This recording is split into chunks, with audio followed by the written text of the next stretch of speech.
हमार नाम साधना दास भेल। हम एगो कृष्णाष्टमी पर कीर्तन ल के अयलहुँ हैं। सुनी केहन लागत से कहब। कृष्णाय कान्हैया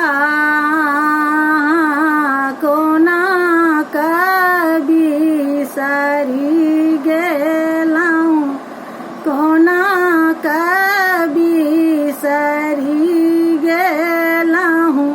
अहाँ बिनु गकुला उदास यो कान्हैया जी।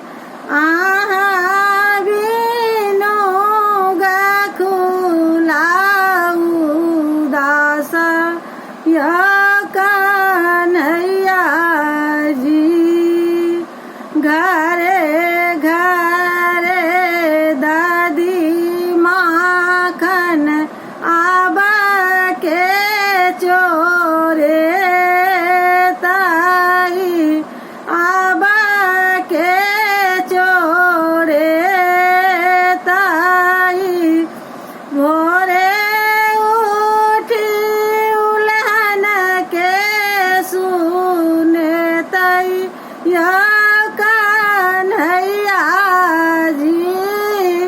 भोरे उठी उल्हन के सुने ताई या कान्हैया जी। कृष्णाय कान्हैया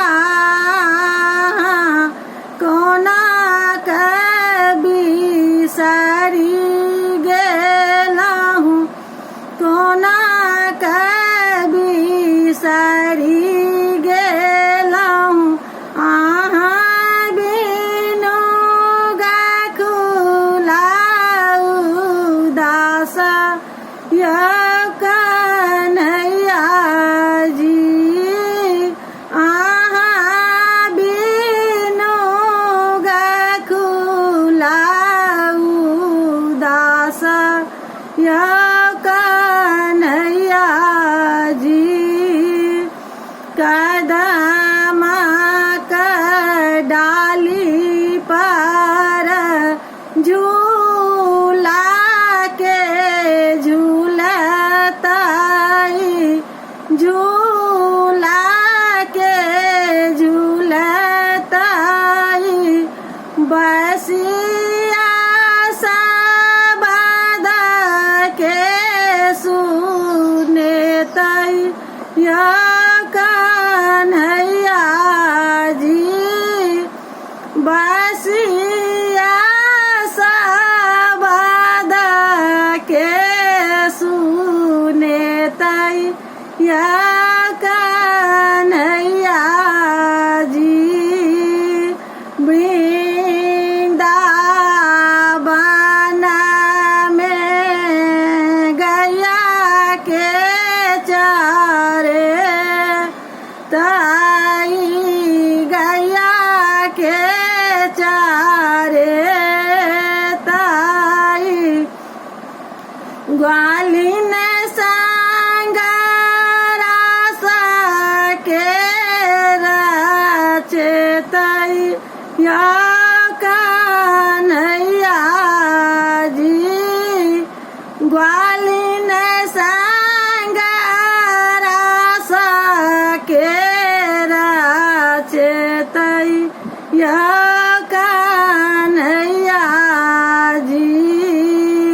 कृष्णाय कान्हैया कोना कबी सरी गेलहुँ, कोना कबी सरी गेलहुँ। अहाँ बिनु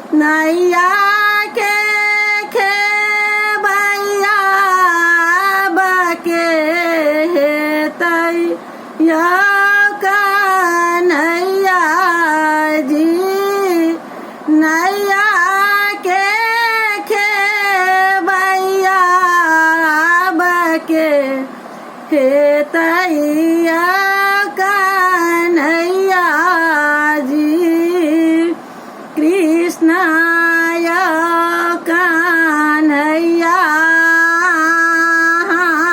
कोना कभी सारी गेला हूँ कोना कभी सारी गेला हूँ बिनु गाखुलाऊ दासा या कन्हैया जी बिनु गाखुलाऊ दासा या कन्हैया जी। धन्यवाद।